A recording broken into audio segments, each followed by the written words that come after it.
મિત્રો, હું જય રાજપૂત અને જય વ્લોગ્સમાં તમારું હાર્દિક સ્વાગત છે. આપણે આવી ગયા છે શ્રી કૃષ્ણ પ્રાકૃતિક ફાર્મની મુલાકાત માટે. તો આપણે આજે મરચાં વાવ્યા છે, તો તેની માહિતી મેળવીશું દિગ્વિજયસિંહ રાજપૂત જોડે, જે ફાર્મ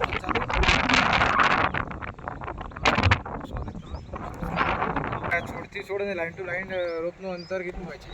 મરચાની અંદર લાઈનથી લાઈનનું અંતર આપણે 3.25 ફૂટ અને જે 100 થી 4 ફૂટ જેવું રાખેલું છે.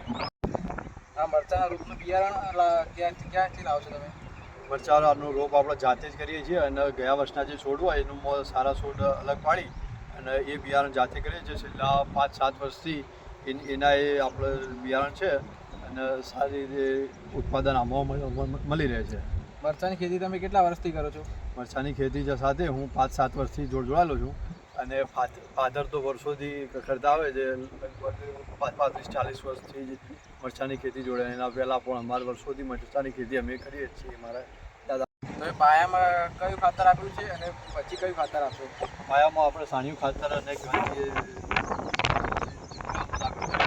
પાછળથી આપણે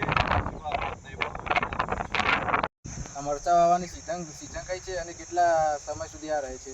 આ બસ આ ચોમાસું બેસતા અમે વાવીએ છીએ અને અમારું જે બિયારણ છે એ લગભગ એપ્રિલ મહિના સુધી રહે છે. હાલ જે જુલાઈ મહિના આજુબાજુ વાવીએ છીએ અને એપ્રિલ મહિના સુધી ઉત્પાદન પછી મળે છે. 1.5 મહિના પછી ઉત્પાદન થોડું શરૂ થઈ જાય.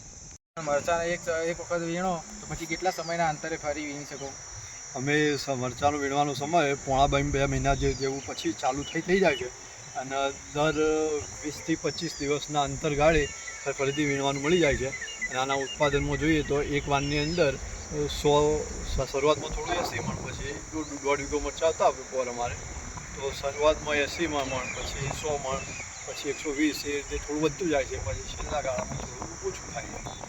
અંદાજે કુલ આવક કેટલી થાય 100 વીઘામાંથી? 100 વીઘાની અંદરથી પર અમારે 1.5 વીઘો તો 6 લાખનો, 100 વીઘામાંથી 5 લાખ ઉત્પાદન મળી જાય છે. પછી ભાવના આધારિત હોય છે. તમે રોગ નિયંત્રણ માટે શું કરો છો? રોગના નિયંત્રણ માટે અમે નીમ ઓઇલ અને જીવામૃત અને 10 પરની જેવી જે કુદરતી દવાઓ હોય છે ગાય આધારિત, એ રીતે અમે દવાનો ઉપયોગ કરીએ છીએ. તમે આ ફુવારા પદ્ધતિ કરી છે, તો મરચાના છોડને કેટલા દિવસે પાણી આપવું પડે? જો હાલ છોડ નાનો છે તો હાલ તો વરસાદનું વાતાવરણ હોય છે, એટલે શરૂઆતમાં આજે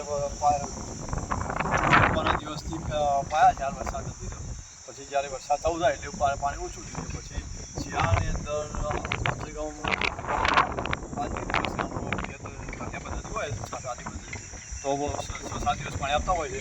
તો ફુવારા પદ્ધતિથી દર 2 દિવસે અડધો કલાક, પોણો કલાક જેવું પાણી આપીએ છીએ. અને પછી છોડ નાની અંદર થોડું થાય, ગરમી વધુ પડે એ દિવસે કલાક દર 2 દિવસે પાણી આપીએ છીએ. પ્રકારના શાકભાજીના છોડો વિશે માહિતી મેળવવા માટે આ ચેનલને લાઈક કરજો, શેર કરજો અને સબસ્ક્રાઈબ કરજો. જય માતાજી.